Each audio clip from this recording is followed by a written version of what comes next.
नमस्कार दोस्तों, fair copy के YouTube चैनल पर आपका फिर से एक बार स्वागत है। और दोस्तों, यूजीसी ने एक बहुत बड़ा अपडेट लेकर के आए हैं। तो जो भी लोग जेआरएफ, नेट और पीएचडी करने का सोच रहे हैं उसको उन लोगों को ये वीडियो बड़े ही गौर से देखना चाहिए। जैसे कि दोस्तों आप लोगों को पता है कि 2020 में जो है हमारी न्यू एजुकेशन पॉलिसी जो है वो आई थी, और उसके बाद से ही यूजीसी जो है एजुकेशन डिपार्टमेंट या फिर जो मंत्रालय है वो इस पर काम कर रहे हैं कि हम कैसे एजुकेशन को बहुत बेहतर कर सकते हैं। वैसे ही अगर आप देखेंगे तो एनईपी की श्रृंखला के तहत ही आपने देखा होगा कि सीयूईटी जो एग्जामिनेशन है ना, वो यूजी के लिए कॉमन कर दिया था, और वही अगर मैं कहूं तो सीयूईटी पीजी के लिए भी कॉमन कर दिया था। क्यों? क्योंकि दोस्तों हर यूनिवर्सिटी ग्रेजुएशन के एडमिशन के लिए या फिर मास्टर्स के एडमिशन के लिए अपने सेपरेट एग्जाम कराया करती थी। इसलिए फिर क्या किया गया है कि वो एक कॉमन एंट्रेंस कर दिया, उसी के बेस पर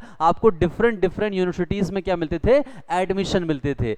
अब अगर बात करें कि जो अभी का यूजीसी ने नोटिफिकेशन दिया, जो कि मेरे स्क्रीन पर लगा भी हुआ है यहां पर क्या हुआ है कि जो पीएचडी के लिए पहले दोस्तों अलग अलग यूनिवर्सिटीज जो हैं वो अपने अलग अलग टेस्ट लिया करते थे, अभी की तारीख में वो सभी टेस्ट को एक कॉमन टेस्ट कर दिया है। हम उसकी पूरी चर्चा यहां पर करेंगे, आप वीडियो पर बने रहिएगा, ठीक है जी। और साथ ही में हमारे चैनल को सब्सक्राइब जरूर कर लीजिएगा ताकि ऐसे ही अपडेट्स आपको मिलते रहें। दोस्तों अगर मैं अभी करंट सिनेरियो की बात करूं थोड़ी सी, तो क्या होता है दोस्तों कि अगर आपको किसी पीएचडी करना है दोस्तों, अगर मैं आपको समझाऊं तो पीएचडी जो है दोस्तों अपने देश में दो अगर हम कॉन्सेप्ट देखें तो उसके माध्यम से होती है, ठीक है जी। एक गवर्नमेंट जो यूनिवर्सिटीज होती हैं वहां पर होती है, और एक जो है प्राइवेट यूनिवर्सिटीज हैं वहां पर होती है, ठीक है जी। अब गवर्नमेंट जो यूनिवर्सिटीज होती हैं दोस्तों, वहां पर क्या होता है कि हर यूनिवर्सिटीज के जो होते हैं सेपरेटली दोस्तों सेपरेटली जो होते हैं वो एग्जाम होते हैं। फॉर एग्जांपल अगर बात करेंगे आप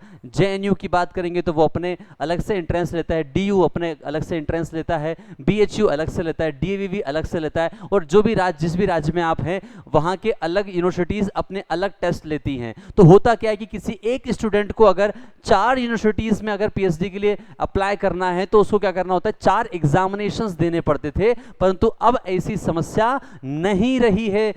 इसलिए इस पूरे वीडियोस को आप देखिएगा कि क्या क्या यूजीसी ने यहां पर बदलाव किए हुए हैं, ठीक है जी। दोस्तों अब हम देखते हैं कि क्या यूजीसी ने यहां पर किया हुआ है, ठीक है। ये नोटिफिकेशन है आपके सामने जो मैंने निकाला हुआ है ऑफिशियल वेबसाइट से, ठीक है जी। तो सबसे पहले मैं समझा दूं आपको कि जो इन्होंने बात कही है वो क्या है, बात कही है इन्होंने, ठीक है जी।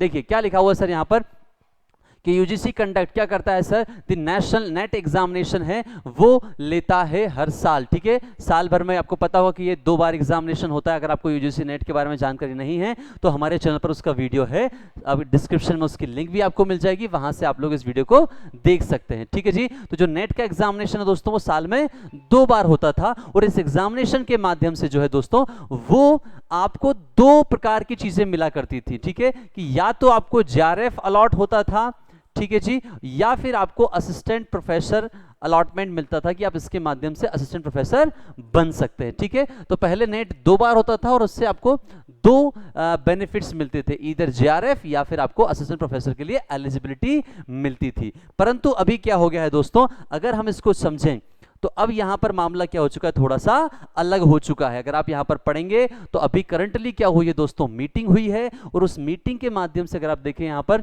तो जो अगर मीटिंग की बात बताऊं तो मैं 578 जो मीटिंग हुई है यूजीसी की, उसमें जो एक्सपर्ट लोग हैं उन्होंने सजेशन दिया है जो कि जून 2024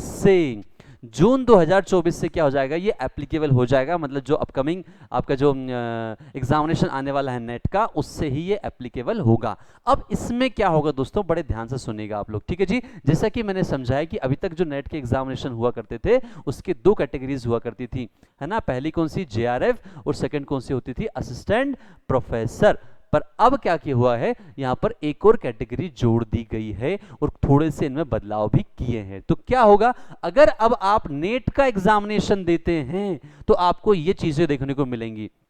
कैटेगरी 1 में अगर आप फिल करते हैं दोस्तों, तो अगर आप ये क्वालिफाई करते हैं तो आप इसके माध्यम से you are eligible for the admission to the PhD, ठीक है, विथ जेआरएफ। ध्यान रखिएगा, आप जेआरएफ के माध्यम से क्या है जो पीएचडी कर सकते हैं। साथ में क्या मिलेगा आपको, appointment as a assistant professor. तो ये तो जो है पहले की जो बात कैटेगरी है वैसे कि वैसे इसको रखा हुआ है कि अगर आप नेट में कैटेगरी 1 फिल करते हैं तो आपको इसके माध्यम से पीएचडी करने को मिलेगी और साथ ही साथ आप जेआरएफ के लिए भी एलिजिबल होंगे, ठीक है, और इसके साथ आप एपी के लिए भी एलिजिबल होंगे। सेकंड कैटेगरी की बात करूं दोस्तों, तो सेकंड कैटेगरी यहां पर क्या रखा हुआ है, admission to PhD without JRF. मतलब इसमें क्या है कि आप पीएचडी करेंगे जेआरएफ के साथ, इसमें आप पीएचडी करेंगे without JRF and appointment as a assistant professor. मतलब कैटेगरी 2 अगर आप सेलेक्ट करते हैं तो इसके माध्यम से आप पीएचडी के लिए एडमिशन ले सकते हैं, परंतु यहां पर आपको स्कॉलरशिप नहीं मिलेगी। आप सिर्फ और सिर्फ किसके लिए जाएंगे, पीएचडी के लिए जाएंगे विदाउट स्कॉलरशिप, और साथ में जो है आपको असिस्टेंट प्रोफेसर के लिए एलिजिबिलिटी भी मिलेगी। और तीसरी कैटेगरी में अगर आप फिल करते हैं दोस्तों तो देखिएगा आप लोग, तो यहां पर क्या होगा, eligible for admissions to the PhD programme only. अगर आप थर्ड कैटेगरी में जाते हैं तो अगर इसमें आप सेलेक्ट होते हैं या फिर इसके माध्यम से आप नेट देते हैं तो आप केवल और केवल जो है पीएचडी के प्रोग्राम के लिए ही एलिजिबल रहेंगे, आपको कोई स्कॉलरशिप नहीं मिलेगी। और साथ ही साथ आपको असिस्टेंट प्रोफेसर के लिए भी एलिजिबिलिटी यहां पर नहीं मिलेगी, क्योंकि उन्होंने साफ साफ लिखा हुआ है eligible for admissions to PhD programme only. And साथ में लिखा हुआ है not for the award of JRF, जैसे मैंने बताया कि जेआरएफ नहीं मिलेगा और ना ही आपको मिलेगा असिस्टेंट प्रोफेसर। इसको पढ़ने में आप लोग कंफ्यूज मत होइएगा। अगर आपको ऐसा लग रहा हो कि सर क्या इसमें असिस्टेंट प्रोफेसर बन सकते हैं, नहीं जी, ये असिस्टेंट प्रोफेसर के लिए एलिजिबल नहीं है, क्योंकि साफ साफ यहां पर लिखा हुआ है and not for the award, और तो ये जो नॉट है वो असिस्टेंट प्रोफेसर के लिए भी है। इसका मतलब इसमें केवल और केवल आप एलिजिबल रहेंगे पीएचडी प्रोग्राम के लिए। तो अभी अगर मैं कहूं आपसे, तो अभी जो नेट का एग्जामिनेशन होता है और जब आप एग्जामिनेशन फॉर्म फिल करने के लिए जाते हैं तो अभी आपको जो है वो कैटेगरी 2 मिलती थी। अभी क्या मिलती थी, कैटेगरी 1। अगर मैं कहूं तो आपको कैटेगरी 1 मिलती है और कैटेगरी क्या मिलती है दोस्तों, 2 मिलती है। तो फर्स्ट कैटेगरी में अगर आप सेलेक्ट करते हैं फॉर्म भरते समय तो आपको कहा जाता है कि आप अप्लाई कर रहे हैं जेआरएफ के लिए और साथ ही साथ अप्लाई कर रहे हैं आप एपी के लिए, ठीक है जी। और कैटेगरी 2 जो होती है वो कहती है कि आप केवल और केवल अप्लाई कर रहे हैं किसके लिए, असिस्टेंट प्रोफेसर के लिए, ठीक है जी। तो ये अभी तक मिलता था, but now you will have, आपके पास 3 ऑप्शंस होंगे कि आपको किस कैटेगरी में जाना है, 1, 2 या फिर 3। तीनों के कैरेक्टर मैंने समझा दिया आपको, ठीक है जी। तो ये कहानी यहां पर क्लियर हो गई। इसी को मैं एक चार्ट के माध्यम से और आपको समझाऊंगा, कैटेगरी 1, कैटेगरी 2 और कैटेगरी 3 के हिसाब से, ठीक है जी। चलिए यहां पर आ जाते हैं कि क्या क्या बेनिफिट्स आपको मिलेंगे। और ये जो नोटिफिकेशन है ये ऑफिशियल यूजीसी से ही मिला हुआ नोटिफिकेशन है, ठीक है जी। जैसे हमने कहा कैटेगरी 1 क्या होती है सर, कैटेगरी 1 में क्या मिलेगा सर आपको, you will have JRF, okay fine, आपको जेआरएफ मिलेगा, यू आर एलिजिबल फॉर, ठीक है, आप एपी के लिए भी एलिजिबल होंगे और साथ ही साथ आप पीएचडी के एडमिशंस के लिए भी एलिजिबल होंगे अगर आप कैटेगरी 1 चूज करते हैं तो, ठीक है जी। सेकेंड बात करते हैं, परंतु ध्यान रखिएगा कि यहां पर पीएचडी होगी तो जेआरएफ से होगी, मतलब वो स्कॉलरशिप मिलेगी आपको। सेकेंड अगर अपन जाते हैं दोस्तों कि सर कैटेगरी 2 में क्या मिलेगा, तो यहां पर आपको फेलोशिप नहीं मिलेगी, जेआरएफ नहीं मिलेगा, परंतु आप एपी के लिए एलिजिबल होंगे और इसके माध्यम से, इसके स्कोर के माध्यम से आप पीएचडी में भी एडमिशंस ले सकते हैं।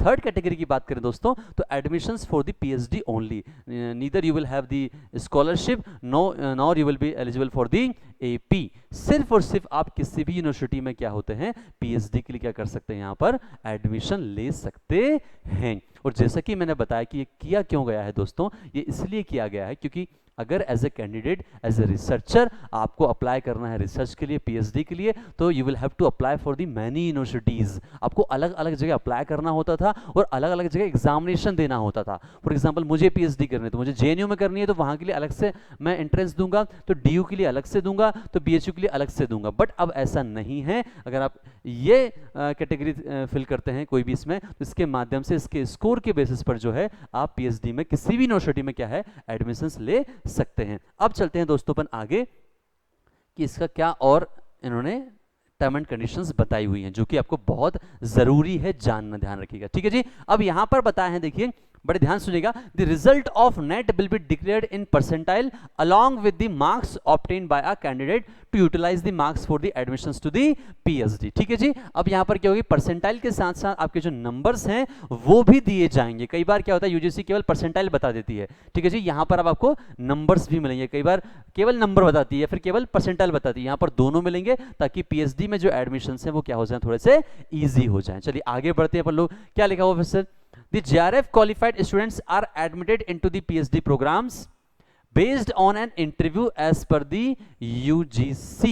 ठीक है जी। अब यहां पर क्या, minimum standard and procedure for award of the PhD degree regulations 2022। अगर आप जेआरएफ क्वालिफाई करते हैं, जैसे हमने कहा कैटेगरी 1 के माध्यम से जाते हैं, अगर कैटेगरी 1 के माध्यम से आप जाते हैं दोस्तों, तो फिर केवल और केवल कोई भी यूनिवर्सिटी जो है आपका केवल इंटरव्यू लेगी और इंटरव्यू के माध्यम से क्या मिलेगा, आपको एडमिशन मिलेगा। मतलब सिर्फ और सिर्फ आपको इंटरव्यू देने के लिए जाना है। ठीक है। वैसे मैं बता दूं कि अगर आप जेआरएफ क्वालिफाइड होते हैं तो मान के चलिए कि जैसे भारतीय समाज में सरकारी नौकरी वाला दामाद जो होता है, वैसा ही हमारे पीएचडी में कहा जाता है कि जेआरएफ जो है वो सरकारी दामाद सा होता है। हर यूनिवर्सिटी चाहती है कि ये हमारे यहाँ से क्या करे, रिसर्च करे। ठीक है जी।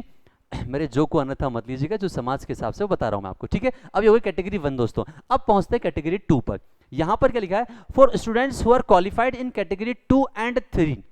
ठीक है जी, 2 एंड 3 की बात कर रहा हूं, बड़े इन दोनों की बात कर रहे हैं हम लोग। ठीक है, अगर आपको स्क्रीन पर दिख रहा है तो ठीक है। तो इसमें क्या होगा, देखिए जरा, कि 70% weightage will be given for the test scores and 30% weightage for the interview for the admissions to the PhD. देखिए भैया, इनको तो कैटेगरी 1 वालों को तो सीधा सीधा इंटरव्यू लेंगे, इंटरव्यू दो और एडमिशन लो। पर कैटेगरी 2 एंड 3 वाले जो हैं, अगर इसके माध्यम से पीएचडी करते हैं या फिर केवल पीएचडी करते हैं आप, तो इसमें क्या होगा कि वेटेज रखा हुआ है, नंबर्स का 70% स्कोर रहेगा और इंटरव्यू का जो रहेगा वो 30% जो है वेटेज रहेगा। तो दोनों का वेटेज यहाँ पर अलग अलग रखा गया है। तो ध्यान रखिएगा कि जो इंटरव्यूज वगैरह होते हैं पीएचडी के लिए, ठीक है, अगर आपको लगता है कि आपका स्कोर कम है तो आपको अपने इंटरव्यू की तैयारी करनी चाहिए, क्योंकि इंटरव्यू का नंबर भी जो है अच्छा खासा वेटेज है, 30% कम नहीं होता है, 30% बहुत है। सर इंटरव्यू में कैसे सवाल पूछे जाते हैं? नॉर्मली अगर मैं कहूँ आपसे तो आपको रिसर्च के बारे में पता होना चाहिए, कितने प्रकार की रिसर्च होती है, सैंपल क्या होते हैं, सैंपल साइज क्या होते हैं, है ना, कलेक्शन ऑफ द सैंपल्स, आप रिसर्च क्यों करना चाहते हैं, बेसिक क्वेश्चंस जो हैं वो आपके बहुत अच्छे से तैयार होने चाहिए। कुछ टर्मिनोलॉजीज जो होती है, सिनॉप्सिस जैसे होती है, थीसिस जो होती है, वो आपको इस बारे में पता होना चाहिए। इसके अलावा ये इंटरव्यू जो होता है दोस्तों, पर्सनालिटी टेस्ट से कहीं ज्यादा आप में रिसर्च के लिए कितनी रुचि है, how much you are interested in the research, ठीक है जी, उससे बेस्ड ये जो इंटरव्यू है वो होता है। इसमें आपकी पर्सनालिटी कम टेस्ट की जाती है, मैं आपको पहले ही बता दूं। ठीक है जी, बस ये देखा जाता है कि आप रिसर्च को कितना पसंद कर रहे हैं। ठीक है, चलिए दोस्तों, ये हो गया। अब चलते हैं हम आगे। दो कंडीशन समझा दी मैंने आपके लिए। The marks obtained in the NET, condition number 3 की बात कर लेते हैं। The marks obtained in the NET by the candidates in category 2 and 3 will be valid for a period of 1 year for admissions to the PhD. बहुत ही ज्यादा important बात है, ध्यान रखिएगा। बस यहीं पर स्टूडेंट लोगों के लिए थोड़ी सी ये अनफेवरेबल बात है कि जो भी नेट का एग्जामिनेशन आप देंगे, ठीक है, वो नेट के लिए जो एपी के लिए है वो तो चलेगा भैया, ठीक है जी, है ना, क्योंकि नेट का एग्जामिनेशन जो होता है वो वन टाइम क्वालिफिकेशन ही होता है। एक बार नेट क्वालिफाई कर लिया आपने तो आप जीवन भर नेट क्वालिफाइड होते हैं। परंतु ध्यान रखिएगा कि ये जो स्कोर है वो पीएचडी के लिए जो है वो सिर्फ और सिर्फ दोस्तों कितने समय के लिए, 1 साल के लिए। कितने के लिए? 1 साल के लिए ही वैलिड रहेगा, जो कि हो सकता है आपको अनफेवरेबल लग रही हो, बट अगर आप एज ए कैंडिडेट देखेंगे तो अच्छी बात भी है। क्यों? क्योंकि अगर आपने आज नेट का स्कोर कुछ एग्जामिनेशन पास किया है और आप 4 साल बाद एडमिशन लेने के लिए जा रहे हैं तो ये कोई लॉजिकल बात नहीं बनती है। तो ये बात अच्छी भी है कि भैया यहां पर कहानी क्या है कि आप नेट जो है वो क्वालिफाई करते हैं तो एपी के लिए तो आप लाइफ टाइम एलिजिबल होते हैं, ध्यान रखिएगा।